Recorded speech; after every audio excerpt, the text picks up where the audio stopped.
Assalamualaikum warahmatullahi wabarakatuh.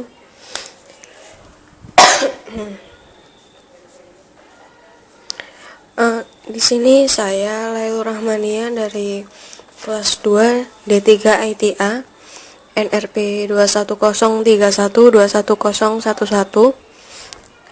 Saya akan menjelaskan teori dari pertemuan 9 basis data. Nah, pertama di sini apa sih tujuan pembelajaran dari pertemuan kali ini? Pada pertemuan 9 ini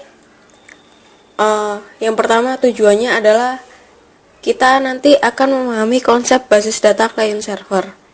Yang kedua memahami arsitektur client server. Kemudian yang terakhir adalah memahami pengaksesan query pada basis data client server dan bagaimana perangkat lunak client server. Nah, untuk arsitektur client server sendiri tuh ada dua. Yang pertama two-tier arsitektur, kemudian yang kedua adalah three-tier arsitektur. Nah, yang pertama two-tier arsitektur apa sih?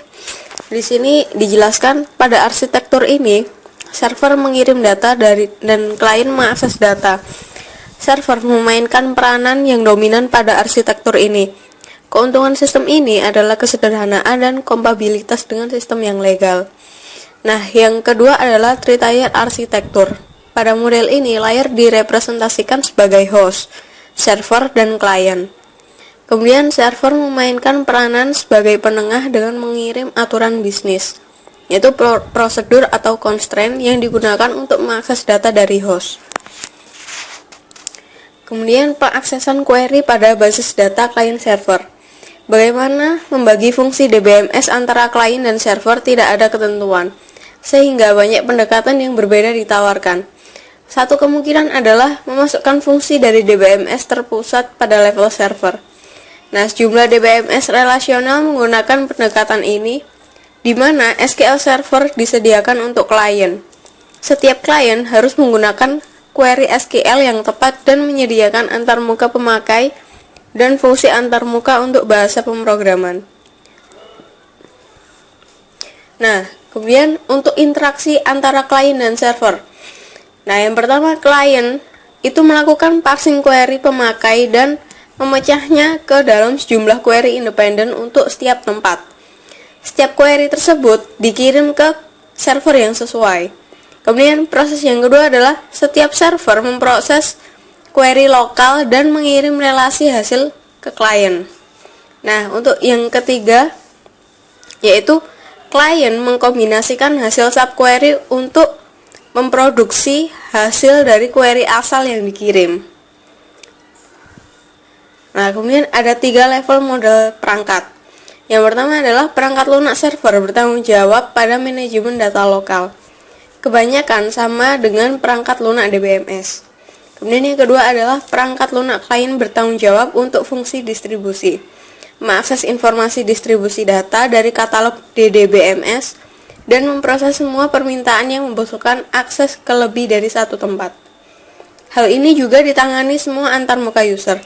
Kemudian yang ketiga, perangkat lunak komunikasi biasanya dihubungkan dengan sistem operasi terdistribusi, menyediakan primitif komunikasi yang digunakan oleh klien untuk mengirim perintah dan data ke tempat yang berbeda sesuai kebutuhan. Hal ini bukan bagian yang terpenting dalam DDBMS, tetapi menyediakan primitif komunikasi dan pelayanan yang esensial. Nah, kita masuk ke latihan soal. Nah, yang pertama, apa yang dimaksud sistem client server?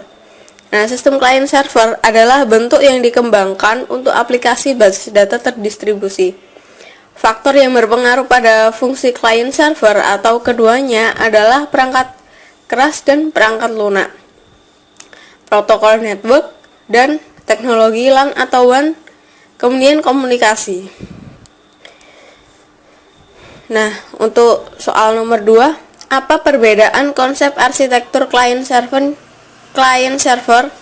yang ada sekarang dengan arsitektur sistem terdistribusi? Nah, jawabannya arsitektur client server yang banyak digunakan dalam industri merupakan two-tier arsitektur. Pada arsitektur ini, server mengirim data dan klien mengakses data. Server memainkan peranan yang dominan pada arsitektur ini. Keuntungan sistem ini adalah kesederhanaan dan kompatibilitas dengan sistem yang legal.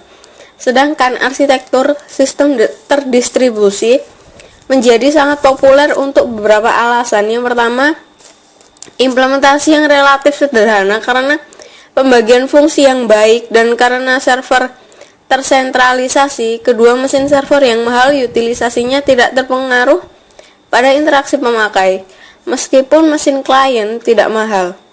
Nah, yang ketiga yaitu pemakai dapat menjalankan antarmuka berbasis grafis, sehingga pemakai nantinya itu lebih mudah dibandingkan antarmuka pada server yang tidak user friendly.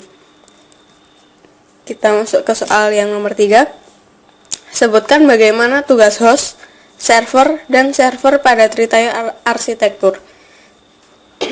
Jawabannya, server memainkan peranan sebagai penengah dengan mengirim aturan bisnis, prosedur atau constraint yang digunakan untuk mengakses data dari host.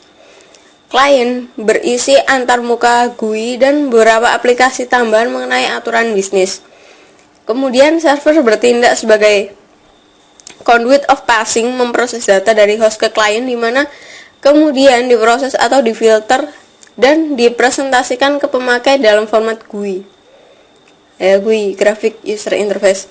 Jadi antar muka pemakai, aturan, dan pengaksesan data bertindak sebagai three-tier. Kemudian kliennya biasanya dihubungkan ke server melalui LAN. Kemudian server dihubungkan ke host melalui WAN. Nah, di sini klien melakukan remote untuk dihubungkan ke server melalui WAN juga. Soal yang nomor 4. Jelaskan bagaimana pengaksesan query dari klien ke server dan hasil query dari server ke klien. Jawabannya yang pertama, klien melakukan parsing query pemakai dan memecahnya ke dalam sejumlah query independen untuk setiap tempat. Setiap query tersebut dikirim ke server yang sesuai. Yang kedua, setiap server memproses query lokal dan mengirim relasi hasil ke klien. Kemudian yang terakhir adalah klien mengkombinasikan hasil subquery untuk memproduksi hasil dari query asal yang dikirim. Kemudian soal untuk nomor 5. Perangkat lunak apa saja yang diperlukan pada sistem klien server? Yang pertama, perangkat lunak server bertanggung jawab pada manajemen data lokal, kebanyakan sama dengan perangkat lunak DBMS.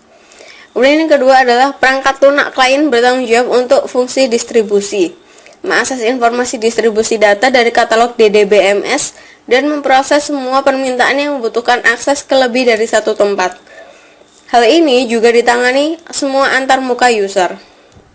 Kemudian yang ketiga, perangkat lunak komunikasi biasanya dihubungkan dengan sistem operasi terdistribusi yang menyediakan primitif komunikasi yang digunakan oleh klien untuk mengirim perintah dan data ke tempat yang berbeda sesuai kebutuhan. Hal ini bukan bagian yang terpenting dalam DDBMS, tetapi menyediakan primitif komunikasi dan pelayanan yang esensial. Nah, sekian. Assalamualaikum warahmatullahi wabarakatuh.